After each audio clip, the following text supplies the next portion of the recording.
Good morning, Year 4. How are you? Today we are going to have our final lesson on our unit of narrative poetry. I hope you've enjoyed it because I've really enjoyed teaching you it, and I've hoped you learn lots and lots and lots about poetry. Now, you've been working so super hard on your poems this week. Now, today you are going to finalise and perform your very own narrative poem. By the end of the session, you will have edited your narrative poem to include the final features of a narrative poem, which are alliteration and imagery. You will then practice using gestures and expressions to read your poem out loud, and this will help you to develop a performance of your very own poem written by yourselves. How exciting! Now, to start with, I have a different retrieval activity for today, as this will link closely with what we are doing in English today. So I would like you to have a close look at this image and use the image to create expanded noun phrases with a prepositional phrase. So this is a skill that we have been working on but about a week or so ago now. So let's have a bit of a recap because it will be really useful when you are editing your poems today. I have got an example here, and it's the steep snowy mountains were towering above the village. So I've got my expanded noun phrase, the steep snowy mountains. Notice how the adjectives steep and snowy are separated by my comma. So I have chosen to talk about the mountains, and then my prepositional phrase, towering above the village. That preposition above describing where the mountains were. So choose a noun. It could be the house, it could be the lakes, it could be a church, it could be the sky, it could be the clouds. Describe them using two adjectives to create your expanded noun phrase, and link it with a prepositional phrase, talking about where that object is, okay? I would like you to think of at least 3 expanded noun phrases with a prepositional phrase, write them down, and then send it in with your work when you do send it in, okay? Pause the video now and work on that, please. Okay, so your task for today then. Today we are going to finish our poems. We have got 2 final features to include in our poem. That is alliteration or similes and imagery.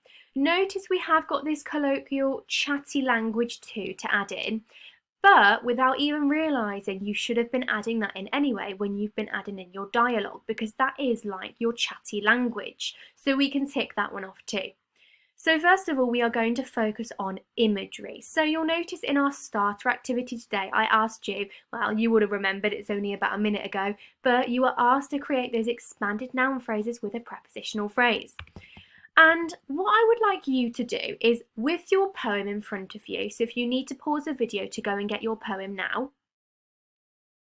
with your poem in front of you, I would like you to either choose 3 or 4 nouns, so things, or phrases that you think are going to be very interesting to describe. So you will see on my poem, I have chosen the words sunrise and rocks as my 2 nouns, and I've also chosen the phrase wrapped up warm. Now, I will explain what we're going to do with those phrases in a minute and those nouns, but first of all, just choose 3 or 4 nouns or phrases that you think will be interesting to describe, okay? Really think carefully, pause the video, spend about 3 minutes, just highlight or make a note of those nouns or phrases that you're going to describe, okay? Pause the video here, please. Okay, what we're now going to do, we're going to be describing them using expanded noun phrases and our prepositional phrases. So you can see here that I have done that myself, because I've chosen the phrase wrapped up warm. I have then associated this with air or wind. I've then chosen to describe this air by saying it was the crisp, fresh air. Then my prepositional phrase is blowing all around me. So around me being the prepositional phrase there, really describing where that air was. I then wanted to describe my next noun, which was rocks. So I decided to use my expanded noun phrase, which is in red, as the slate grey, sharp rocks, okay? And I decided that they were going to be beneath me. So I've made that up in my head. I've thought, what does a rock look like? Will a rock be above me? Well, they could, but in my context of my poem, the rocks were below me because I remember that my friend tripped over a rock. So it must have been below me. So the final noun that I've chosen to describe is the sunrise. So I've chosen to describe the sunrise as the sweet golden sunrise had risen in front of my eyes. So that in front is my preposition. So in front of my eyes is the prepositional phrase. So what you're going to do with the 3 or 4 nouns or phrases that you have chosen, you are going to just do what I've done by writing them on a piece of paper, then underline them like I have with a subheading, and then you are going to first of all choose 2 adjectives that describe your noun or phrase. And then you're going to link it using the expanded noun phrase, and then you are going to connect it with a prepositional phrase. Now, I'm going to leave this one up here for you to have a look at. So pause video now and work on 3 or 4 of your nouns or phrases, okay? Don't make them too long. Just make them as short as I have because you'll be including them in your poem in the next slide, okay? So pause the video and have a go at that, please. Okay, so I bet you've got some fantastic sentences there, Year 4. I'm really looking forward to reading them. So, now what we have to do is add in our new phrases to our poem. And we're going to do this together first of all, okay? And you can see here that my checklist is now being ticked off slowly but surely. I'm adding my imagery in there now. So I'm thinking, my first sentence was, the one that I wanted to use first in my poem was the sweet golden sunrise had risen in front of my eyes. So I'm going to look at my poem and I'm going to think, where do I speak about the sunrise? And here is where I speak about the sunrise.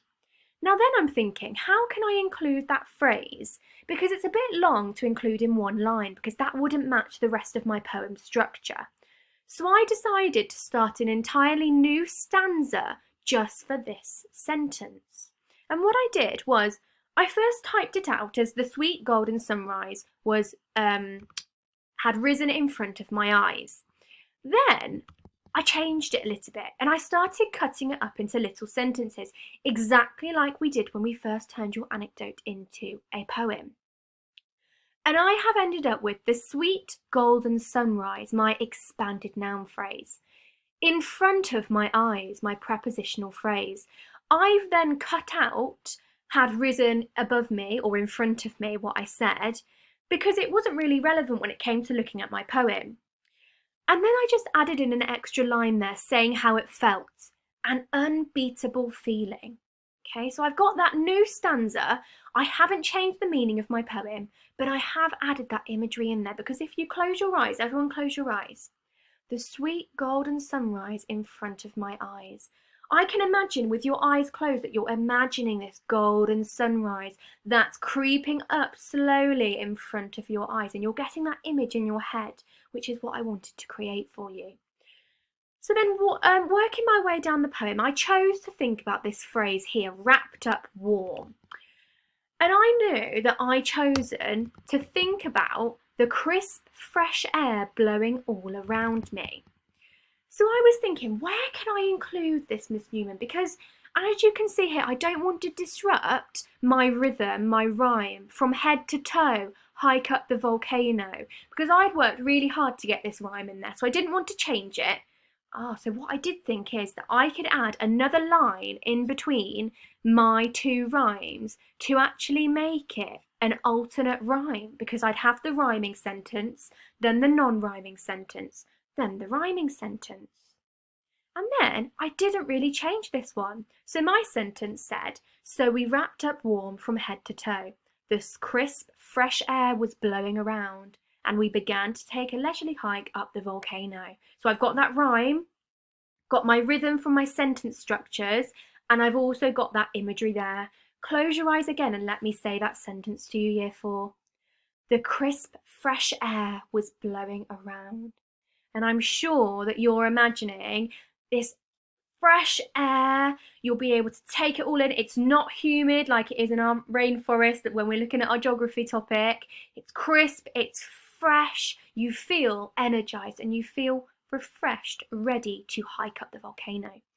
The final sentence that I wanted to add in was all about the rocks. Now, for my sentence, let's see what I wrote. So I wrote, the slate grey sharp rocks were beneath me. Now, I chose to change this slightly, and I thought, where am I talking about the rocks? Well, I knew here that I had just wrote on one of the rocks. So it was really, really easy for me to just change this and add in my adjectives. So I changed it just to be on one of the slate grey sharp rocks. Then I got my prepositional phrase in underneath by saying beneath her. And then I thought, well, Miss Newman, this is a perfect opportunity to add some rhyming words in here.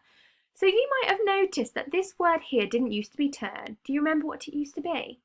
Well done. It used to be step.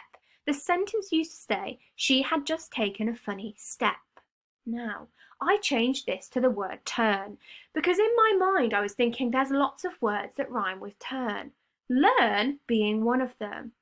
So then I've changed this stanza a little bit, not only to add my imagery, but add some more rhyme too. She didn't really break her ankle. She had just taken a funny turn. On one of the slate grey, sharp rocks beneath her, will she ever learn? Wow, so now I can visualise these slate grey sharp rocks and how much my friend had probably really twisted her ankle on them. But not only that, I've also got my rhyme in there too. And that shows you Year 4, but even though today's focus is on imagery and alliteration, that you can also use this as an opportunity to change bits of your poem. Because sometimes when you're adding bits, you need to take bits out to make it make sense too, okay? Okay. What I want you to do is think about how I have used these phrases in my poem, because not now, but in a little while when I've explained alliteration, you're going to have a go at adding some of these in your poem too. I am going to make a part 2 as I am running out of time, so if you head over to part 2 now and we will discuss how we can include alliteration effectively in our poems, okay?